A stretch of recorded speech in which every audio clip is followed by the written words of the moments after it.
दो बातें आपसे पूछनी है। एक तो मियां मनशा ने कहा कि नैब लॉ रिफॉर्म किए बगैर पाकिस्तान में सरमायाकारी नहीं हो सकती। फिर इसके बाद गैस वाला पूछूंगा। पहले तो इस पे बता दें, नैब लॉ रिफॉर्म करना चाहिए क्या? इससे सरमायाकारी या कारोबारी बरादरी को थोड़ा कॉन्फिडेंस मिलेगा या नहीं मिलेगा? देखिए जी, बात ये है, हम तो हमेशा से कहते आ रहे हैं, सिराज तेली साहब भी जो मजमून कहते थे कि अगर हमारे पास कोई पैसा है तो वो शायद टैक्स हमने नहीं भरा, इतना ही है।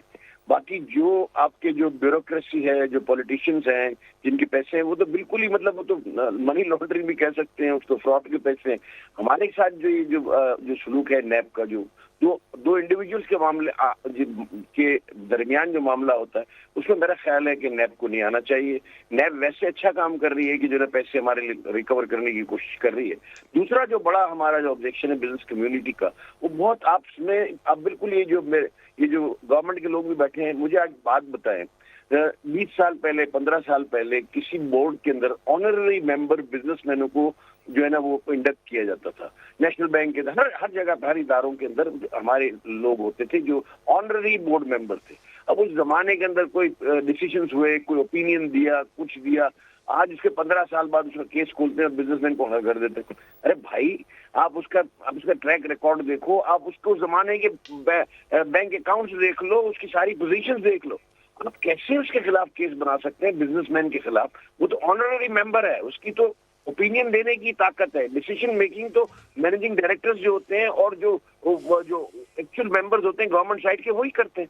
ये हमारा बड़ा जो है ना नैब से मेरी गुजारिश है, इस बात को देखें कि जो ऑनररी मेंबर्स बोर्ड के अंदर हैं, स्टेट ओन्ड एंटरप्राइजेस के अंदर या बोर्ड्स के अंदर, जैसे मिसाल के तौर पर पीआईए है, बहुत सारे सिविल एविएशन है, आप जिसका भी नाम ले लें, उसके अंदर जो बोर्ड मेंबर्स हैं उनके साथ ये ज्यादती, ठीक है। उनके खिलाफ केस और नहीं दूसरा गैस वाला बता दें, आज प्रोटेस्ट हो रहे थे तो क्या मसला सर, क्या? वो हमने प्रोटेस्ट किया, हम तो थक गए। 7 दिनों तक हमने अखबारों में अपीलें दी, फिर जो है ना हमने प्रेस कॉन्फ्रेंस की, फिर आज जो है ना एसजीसी के सामने हमने प्रोटेस्ट किया काले झंडे लेकर के। अल्लाह के वास्ते कराची का कोई पुरसान हाल है या नहीं है?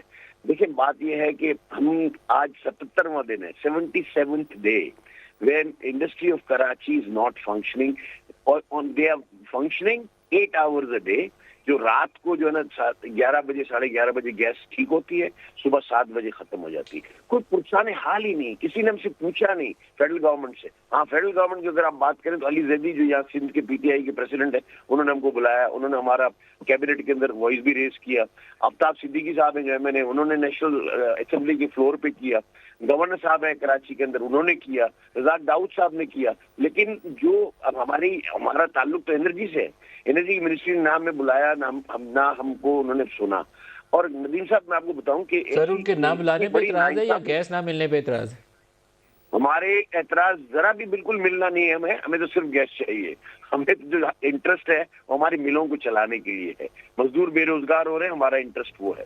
लेकिन एक बात मैं आपको कमाल की बताऊं नदीम साहब, आप सुनेंगे तो आपको ताज्जुब होगा कि देखें, बलूचिस्तान के अंदर सर्दियां आती हैं पूरा, और हम जो है ना, ये हमसे मुराद SSGCL जो है वो ड्रॉ करता है 110 MMCF, ठीक है। SNGPL ड्रॉ करता है वहां से 280 MMCF। जब सर्दियां आती हैं तो ये क्राइसिस है ना, सर्दियां, सीवियर विंटर आया, अब उनको 200 MMCF गैस चाहिए, यानी 140 150 ज्यादा चाहिए आम दिनों से। तो सारी की सारी SSGC से ज़ाहिर लाभ वाला इंडस्ट्री बंद हो जाएगी। इसको होना ये चाहिए कि रैशनली दोनों SNGPL और SSGC को उसमें शेयर करना चाहिए। अगर वो 280 लेते हैं तो 280 के हिसाब से उसको शेयर करें।